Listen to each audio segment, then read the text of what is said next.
controversy or fuss. But over the last several decades, Mom lost much of her authority over the dinner menu, ceding it to science and food marketers, often an unhealthy alliance of the two, and, to a lesser extent, to the government, with its ever-shifting dietary guidelines, food labeling rules, and perplexing pyramids. Think about it. Most of us no longer eat what our mothers ate as children, or, for that matter, what our mothers fed us as children. This is, historically speaking, a highly unusual state of affairs. My own mother grew up in the 1930s and 1940s, eating a lot of traditional Jewish American fare, typical of families who recently emigrated from Russia or Eastern Europe. Stuffed cabbage, organ meats, cheese blintzes, kreplach, knishes stuffed with potato or chicken liver, and vegetables that often were cooked in rendered chicken or duck fat. I never ate any of that stuff as a kid, except when I visited my grandparents.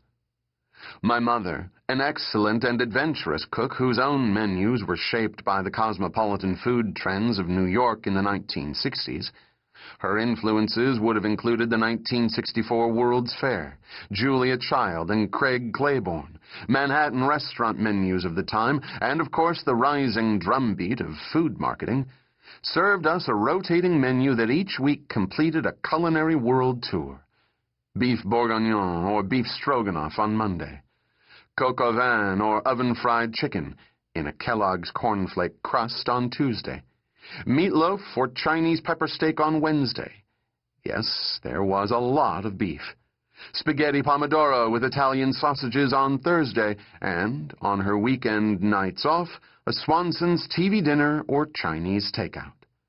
She cooked with Crisco or Wesson oil rather than chicken or duck fat, and used margarine rather than butter because she'd absorbed the nutritional orthodoxy of the time, which held that these more up-to-date fats were better for our health. Oops. Today I don't eat any of that stuff, and neither does my mother, who has moved on too. Her parents wouldn't recognize the foods we put on the table, except maybe the butter, which is back. Today in America, the culture of food is changing more than once a generation, which is historically unprecedented and dizzying. What is driving such relentless change in the American diet? One force is a $32 billion food marketing machine that thrives on change for its own sake.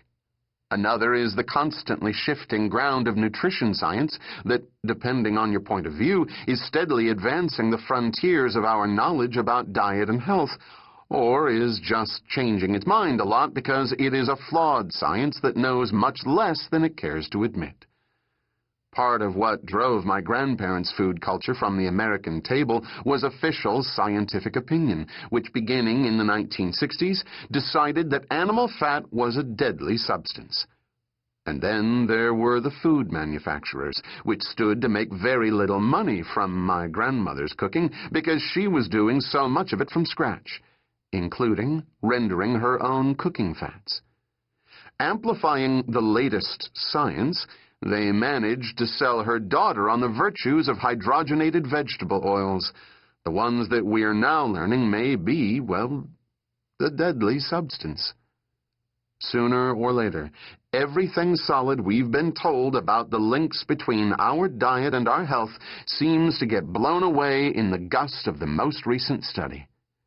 Consider the latest findings. In 2006 came news that a low-fat diet, long believed to protect against cancer, may do no such thing. This from the massive, federally funded Women's Health Initiative, which has also failed to find a link between a low-fat diet and the risk of coronary heart disease. Indeed, the whole nutritional orthodoxy around dietary fat appears to be crumbling, as we will see. In 2005, we learned that dietary fiber might not, as we'd been confidently told for years, help prevent colorectal cancers and heart disease. And then, in the fall of 2006, two prestigious studies on omega-3 fats published at the same time came to strikingly different conclusions. While the National Institutes of Medicine found little